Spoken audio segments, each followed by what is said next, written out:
I'll ask you the first question about the stork, and we'll go one by one. In a story featuring a stork, what kind of personality or traits do you think the stork might have?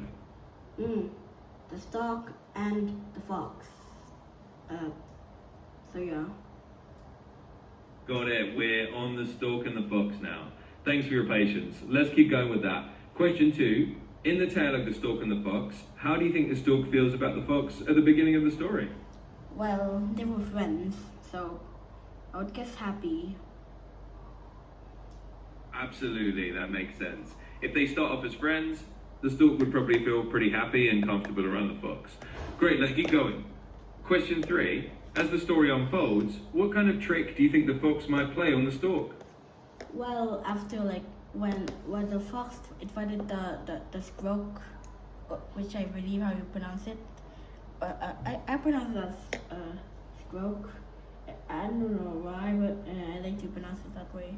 Well, the fox invited the squirrel to his house, and yeah, they got dinner. So yeah.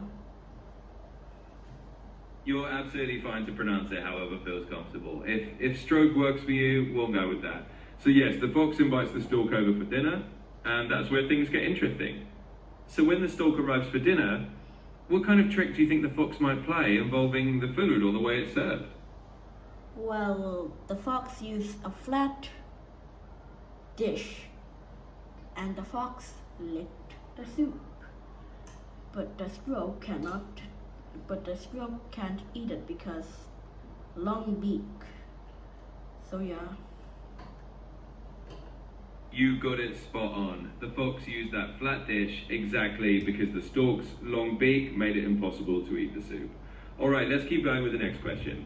Question 5. After experiencing their trick, how do you think the stork felt, and what might the stork have planned in return for the fox? I would say the stork was like hungry and starving, so yeah. Absolutely, the stork must have been pretty frustrated and still hungry after that little trick. Alright, let's continue.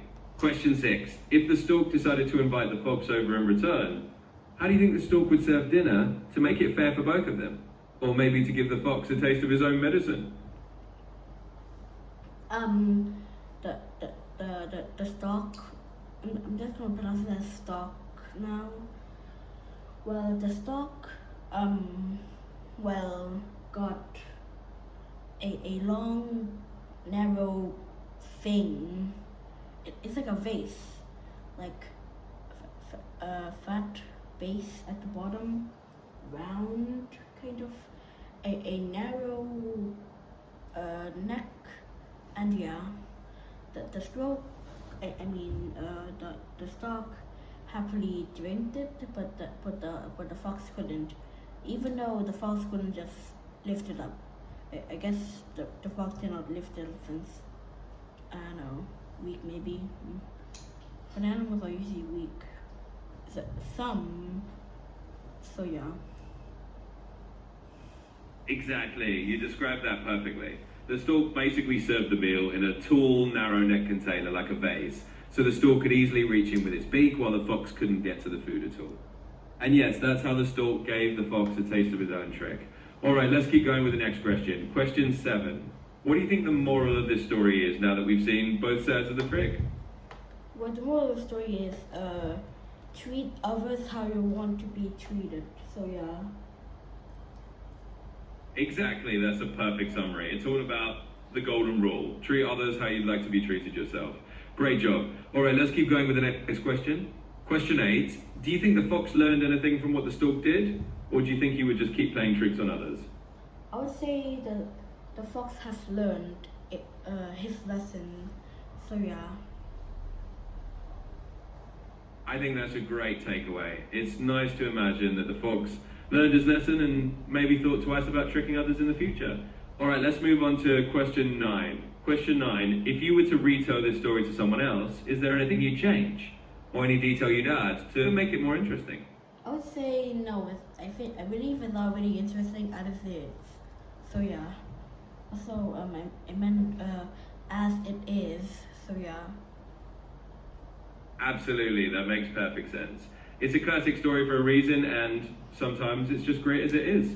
All right, we're almost there. Question 10. What do you think makes this kind of story, like The Stork and the Fox, so memorable for people, even after many years? Because it has like a moral. So yeah. Absolutely. The moral really sticks with people and makes it memorable. These kinds of stories just have that timeless lesson that keeps them interesting. All right, let's go on to question 11. Question 11. Do you think stories like this are still useful for teaching kids today? And if so, why? I would say yes, because we can teach like not to do this and not to do that, because they will know like if it's bad or good. So yeah. Absolutely, that's a great point. These stories are definitely still useful because they help kids understand right from wrong in a really simple and memorable way. All right, last question. If you could pick another pair of animals for a similar story, which animals would you choose and why? I would say like I would say like a crocodile and capybara maybe. Oh, that would be a really fun pair. A crocodile and a capybara would definitely make for an interesting twist on the story. Thanks for answering all 12 questions. You did great.